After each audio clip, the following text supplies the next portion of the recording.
بإذنہ۔ اب وہ آ گیا شفاعت کا مسئلہ۔ پہلے تو یہاں پر نوٹ کیجئے کہ انداز کیا ہے۔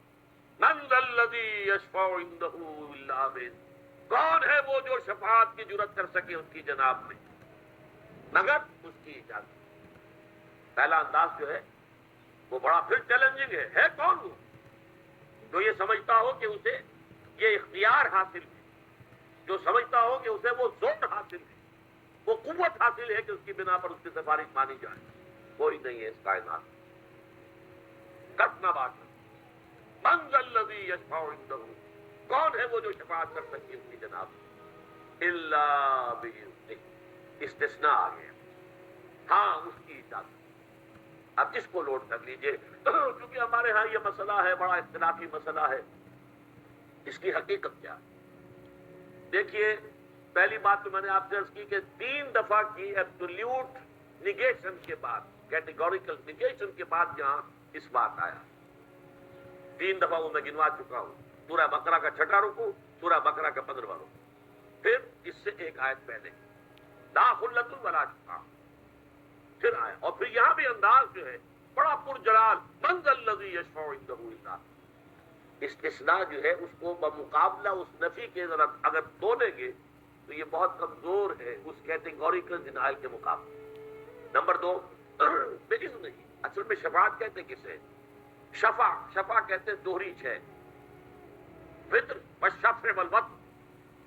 یہ وتر جو ہے 3 نمازیں ہم پڑھتے، 3 رکعت پڑھتے وتر ہے، اور 2 پڑھتے ہیں، یہ شفا۔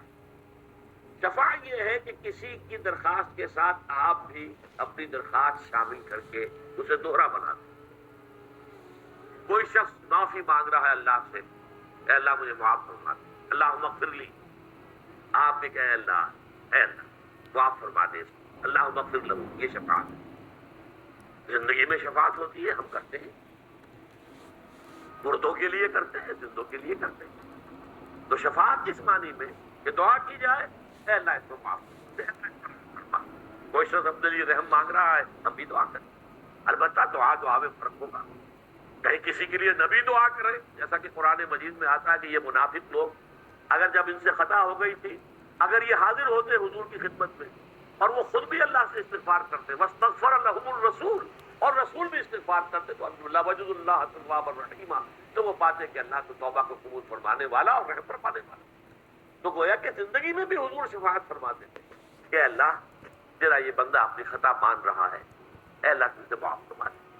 بس اوقات ایسا ہوتا تھا میں نے معاف کر دیا، اے اللہ تجھ بھی معاف کر دے، کیونکہ جو خطا ہوتی تھی ظاہر بات ہے وہ کسی دین کے معاملے میں ہوتی تھی، اور حضور چونکہ اس وقت کی جو جد و جہد ہو رہی تھی اس کے قائد تھے، تو گویا کہ وہ ان کے خلاف ایک بات جا رہی ہے، تو میں نے بھی معاف کر دیا، اللہ تجھ بھی معاف فرما دے۔ یہ شفاعت قیامت میں بھی ہوگی، البتہ 2 اذن اس کے ساتھ شامل ہیں۔ جو شفاعت کرے اسے اجازت ملے کہ ہاں تم شفاعت کر سکتے ہو، جس کے لیے سفارش کی جا رہی ہو اس کے لیے بھی ایکسپریس پرمیشن ملے، اس کے لیے کر سکتے۔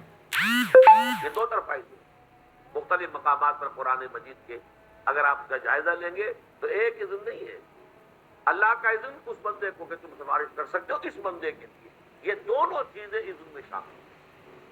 اب سوال پیدا ہوتا ہے جب ان ساری باتوں کی کوئی عقلی توجیہ بھی کرنے کی کوشش کرتے ہیں کہ پھر شفاعت کا فائدہ کیا ہے؟ پہلی بات تو یہ سب مانتے ہیں، جو بریلوی مکتب فکر کے لوگ ہیں وہ بھی مانتے ہیں کہ ایسی کوئی شفاعت نہیں ہے کہ جو اللہ پر کوئی اپنے اقتدار، اپنے غلبے، اپنی قوت کے بل پر اللہ سے کوئی بات کروا دے، اس کا کوئی امکان نہیں، وہ تو شرک ہو جائے گا، بدترین قسم کا شرک ہو جائے گا۔ لیکن شفاعت کی پھر کیا مقام، کیا کمال، کیا اللہ تعالیٰ اپنے کچھ نیک بندوں کا جو اس کے ہاں مقام اور مرتبہ ہے، جو قدر و منزلت ہے، اس کے اظہار کے لیے شفاعت کی اجازت دے۔ لیکن اب اگر ہم یہ سمجھیں کہ جیسے یہ مجمع لگا ہوا ہے اور میں کہوں صاحب اچھا صاحب آپ کر سکتے ہیں شفاعت ان کے حق میں، تو پھر تو کوئی قدر و منزلت ان کی تو سامنے نہ آئی، وہ تو میرا اختیار آیا نا لوگوں کے سامنے۔ لہذا یہ خفیہ ہوگی کمیونیکیشن، وحی کے ذریعے سے۔ وحی کسے کہتے ہیں؟ الاعلام بالخفاء والسرعہ، ہوگی اندر، لیکن یہ کہ لوگوں کے سامنے یہی آئے گا کہ انہوں نے ان کے حق میں سفارش کی ہے، اللہ نے منظور کر لی ہے، ان کا اللہ کے ہاں مقام ہے، رتبہ ہے، ان کا پایا ہے، ان کی قدر و منزلت ہے۔ اس طریقے سے ان بندوں کی قدر و منزلت کا اظہار ہو جائے گا پبلک کے سامنے علی رؤوس الاشہار. بس اس میں یہ باریک فرق جو ذہن میں آ جائے تو ساری گتھی کھل جاتی ہے، حل ہو جاتی ہے کہ اس میں یہی ہے کہ یہ اجازت جو ہے یہ اعلانیہ نہیں ہوگی، یہ اجازت مخفی ہوگی. الاعلام بالسرعۃ والخفاء، اور اس کے ذریعے سے اللہ تعالیٰ جو ہے. لیکن آپ کے لیے یہ عقیدہ رکھنا لازم ہے کہ کوئی شفاعت نہیں کر سکے گا وہاں بغیر اللہ کی مرضی کے، اور کسی کے حق میں شفاعت نہیں کی جا سکے گی جس کے لیے اللہ کی مرضی نہ ہو. اگر ان دونوں لیمیٹیشنز کے بغیر آپ نے شفاعت کا کوئی تصور ذہن میں رکھا تو یہ گمراہی کی بنیاد بن جائے، پھر آپ کا تکیہ اس شفاعت پر ہو جائے. اور آپ کو معلوم ہونا چاہیے اصل شرک کی بنیاد، خاص طور پر جو عرب میں مشرکین تھے، ان کے شرک کی بنیاد تو شفاعت باطلہ کا تصور تو تھا. وہ یہ تو نہیں کہتے تھے کہ لات اور عزا اور منات نے جو ہے کائنات اور زمین کو پیدا کیا ہے. معاذ اللہ. قرآن میں بار بار آتا ہے وَلَئِن سَأَلْتَهُم مَّن خَلَقَ السَّمَاوَاتِ وَالْأَرْضَ لَيَقُولُنَّ اللَّهُ. اے نبی اگر آپ ان مشرکوں سے پوچھیں گے آسمان اور زمین کس نے پیدا کیے، یہ کہیں گے اللہ نے پیدا کی. اور کس نے کی؟ لات نے، عزا نے، منات نے، کسی نے بھی پیدا نہیں کی. ان کا مقام کیا تھا؟